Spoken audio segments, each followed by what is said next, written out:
for not having any videos up for a while.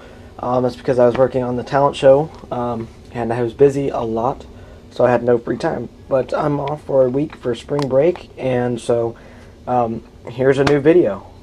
This is on on radios. This is my radio I use. This is my primary radio I use. It's a Futaba SkySport 4, very nice, 4-channel. It's got the trainer button, not switch. It's 4 channels, of course. 72 megahertz. It runs on channel 36. I don't know what size pack it has in it. Let me check. Yeah. It has the Futaba NT8JY, 600 milliamp, 9.6 volt.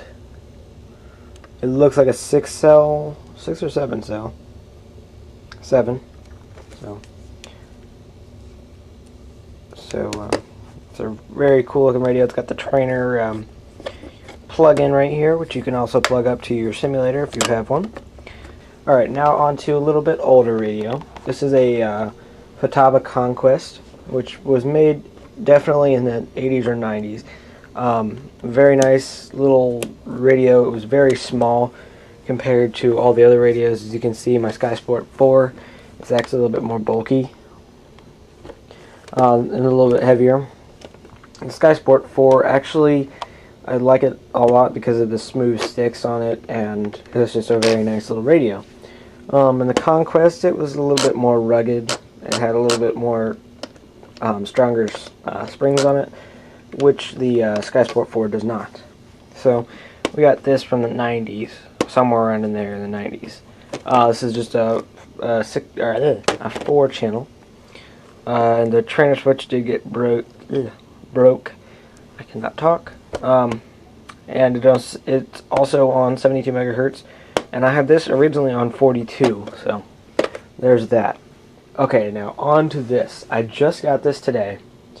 It is a beautiful and original Championship Series by Airtronics. It's a 6-channel, and it still works.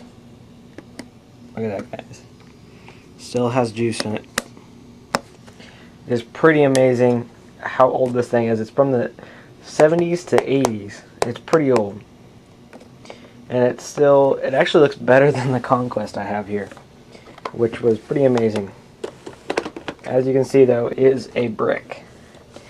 It weighs around 5 pounds. Yes, a very heavy radio. I'm guessing about 5 pounds. Runs on channel 50, and I actually have the original manual right here, which is pretty cool to look back, and it makes you a lot more thankful for your computer radios, because if you guys look at this pretty much had all the basics and all the stuff that you would have in a normal 6-channel like a DX6i. It's got Expo in here, and check this out. This is pretty cool. This little faceplate thing. Push it forward, pops off. You got your Expo. You got your extent. aux 1, aux 2, reversing for ailerons, elevator, throttle, and everything.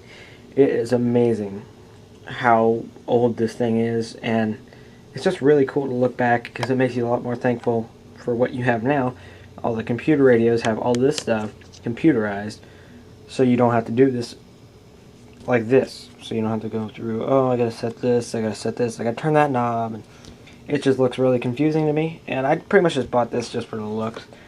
It's a very, very cool looking thing, and I cannot believe that I actually found this online.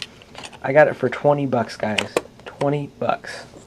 And it still works. It's a 6-channel. It's got everything. It's got your, I'm guessing this is sub-trims up here. These little dials. I don't know. Maybe you guys wouldn't know somewhat. And some of this stuff, I have no idea what this is. CPL, I have no idea. None of this stuff, I have no idea what this is, but it's still pretty cool to look back and see what it's like, what it was like back in the day. This is a gear, is what it looks like. Yeah, it looks like your gear, and switch. So if you had gear on your plane, pretty much just switch that switch. These are odd how these switches are laid out. You got your on and off, or your down and up for your gear, and it's sideways. So you're flying like this pretty much, and then you had to reach up here and switch that on and then fly. And when you're coming back down, you do that. It's kind of a little bit easier to set up, or a little bit easier to switch on and off. And then there's these things. I have no idea what these are for. These look like trim tabs for your aux, which is pretty much your gear and everything else, or it just could be your aux 2 for like flaps. Put the flaps down, and aux 1 could be maybe your lights, so you turn your lights on and off. So, but this is pretty cool to see some of the stuff from, looks like from the 80s or 70s is what the guy said at the hobby shop. And look at this, guys. It used to be on 53 something. I don't remember the megahertz, and now it's changed over to 72 megahertz. As you can see, it says right there, 72.335. It has the number for the receiver, which I'm definitely going to get. I found one on eBay for cheap, and it's on 72 band FM. So here's what the cool thing is. I've never seen this on a radio before. You pretty much it has these little things on here. You plug up your receiver, so you don't have to have a receiver battery. So you just plug, instead of plugging your receiver battery up, you pretty much just use your receiver, and pretend this is your receiver right here. You plug your receiver straight into your the thing, so you can mess around with it without wasting any of your receiver battery. So you could use you could set up all your controls and everything just from using your radio battery. And you can charge this on the normal Futaba charger, which I do have, and it does have the gold sticker on the back, so it is legal. Not illegal, it's legal. It's got another one of these things that I don't know what the second one's for, but the first one I know it's for that. It does have a trainer cord on it, which I'm very satisfied about, because I can use this if I want to teach somebody to fly. I may not or may use this radio. I am very happy with how it's so smooth on this right here. It has none of the clicky thingies like this. You hear that? It's smooth like a helicopter radio is usually. I just can't talk. Now if you look at this, this is my real flight simulator thing. And this is the same exact controller as a Sky Sport. I forget the name of it. Sky Sport 6, I think, is what it is. But I think that's what it is. But you can see it's big and bulky, like the Airtronics 6-channel. But it's still not smooth laid out. So you can see it's got the on and off switch. Actually, still works, which I'm amazed by. You've got your throttle, rudder, elevator, rudder, trim tabs, which are all still original.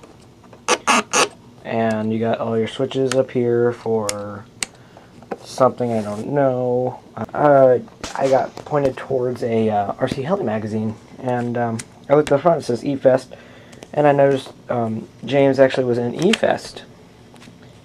And if you look on page 91 of the April edition of 2010 of RC Heli, as you can see, it's got the new XL Fury 55.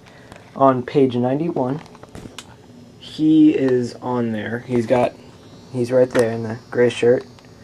There he is, with his little Rave 450 in there.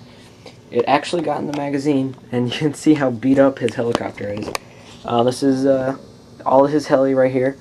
It's got right on the it's got all these nice looking blades and everything, and then you look at the canopy and it's all cracked up and everything.